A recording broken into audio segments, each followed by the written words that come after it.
ذوالفقار حیدری کا مظاہرہ کیا، قرآن پڑھتے رہے، یزیدیوں سے برسرے پیکار رہے، قرآن پڑھتے رہے، تلوار چلاتے رہے، قرآن پڑھتے رہے، یزیدیوں کو مارتے رہے، قرآن پڑھتے رہے، خاک و خون میں تڑپاتے رہے، قرآن پڑھتے رہے، ظالموں کو جہنم رسید کرتے رہے، قرآن پڑھتے رہے، کبھی قلب میں پہنچے تو قرآن پڑھتے رہے، دائیں بائیں آئے تو قرآن پڑھتے رہے، ان کے مد مقابل رہے، قرآن پڑھتے رہے۔ اے میرے امام، جب تک سر تن سے لگا رہا تب تک آپ قرآن پڑھتے رہے، اور جب سر کٹا ہے، نیزے پر اٹھا ہے، سر کٹا ہے، نیزے پر اٹھا ہے، تب بھی آپ قرآن پڑھ رہے ہیں، تو میرا امام بزبان حال پکار اٹھا، اے میرے عاشق سن، اگر میں آج نیزے پر قرآن نہ پڑھتا تو دنیا کہہ سکتی تھی حسین قرآن سے جدا ہو گئے، میں نے نیزے پر قرآن پڑھ کے بتا دیا، اے دنیا دیکھ میرا سر تن سے جدا ہوا ہے، حسین قرآن سے جدا نہیں ہوا ہے، قرآن حسین نعرہ تکبیر، نعرہ رسالہ، یا رسول اللہ، یا رسول اللہ، ذکر شہدائے کربلا، زندہ باد، ذکر شہدائے کربلا، زندہ باد، نعرہ تکبیر، نعرہ رسالہ۔ حسین بتا رہے ہیں کہ قرآن ہمارے ساتھ ہے، ہم قرآن کے ساتھ ہیں، اور یہ ایسی اٹل سچائی ہے، اٹل سچائی ہے جسے کوئی بدل نہیں سکتا ہے، کیونکہ میرے نبی نے قرآن و اہل بیت کو ساتھ لگایا، نبی نے قرآن و اہل بیت کو ساتھ لگایا ہے، مصطفیٰ نے دوستی کرائی ہے، حسین دوستی نبھا رہے ہیں، نیزے پہ چڑھ کے دوستی کہا کرتا ہے۔ اچھا دوستی ایک طرفہ نہیں ہوتی، طرفین سے ہوتی ہے، کیسے ہوتی ہے؟ جانبین سے،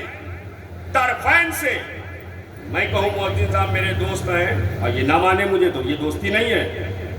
میں کہوں دوست ہیں یہ بھی کہیں، میں کہوں حضرت میرے دوست ہیں یہ بھی کہیں، دوستی طرفین سے، جانبین سے، دونوں طرف سے۔ حسین قرآن کے دوست ہیں، قرآن حسین کا دوست ہے، سبحان اللہ۔ قرآن اب آپ غور کریں گے، ایک ہی جملے میں انشاءاللہ بات کلیئر کروں گا۔ حسین قرآن کے دوست، جہاں جہاں حسین وہاں وہاں قرآن،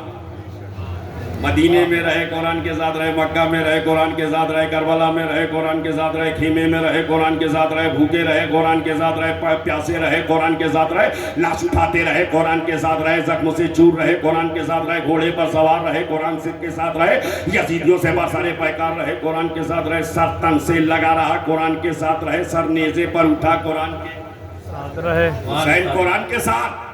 قرآن نے بھی کہا اے حسین جب آپ نے حق رفاقت ادا کر دیا تو ہم بھی حق رفاقت ادا کریں گے، ہم بھی حق رفاقت ادا کریں گے۔ میں نے کہا اے قرآن تو حق رفاقت کیسے ادا کرے گا؟ تو قرآن کہتا ہے جب حسین کی گردن کو کاٹ دیا گیا، سر مبارک کو تن مبارک سے جدا کر دیا گیا، وجود نازنین سے پیرہن مبارک اتار لیے گئے، اور لاش مبارک پر جسم مبارک پر گھوڑے دوڑا کر کے ہڈیوں کو چکنا چور کر دیا گیا، خون کا ایک ایک قطرہ بہا دیا گیا، حسین کی لاش کو ٹھنڈی کر دیا گیا، زمین نے حسین کے خون کو جذب کر لیا۔ جب یہ کیفیت ہوئی تو اب دیکھنے والا کہتا ہے حسین مٹ گئے معاذاللہ، حسین ختم ہو گئے معاذاللہ، حسین فنا ہو گئے معاذاللہ، اس لیے کہ اب خون تو بہ گیا ہے، ہڈیاں تو چکنا چور ہو گئی ہیں، سر تو کٹ گیا ہے، پیرہن مبارک لٹ گیا ہے، ہڈیاں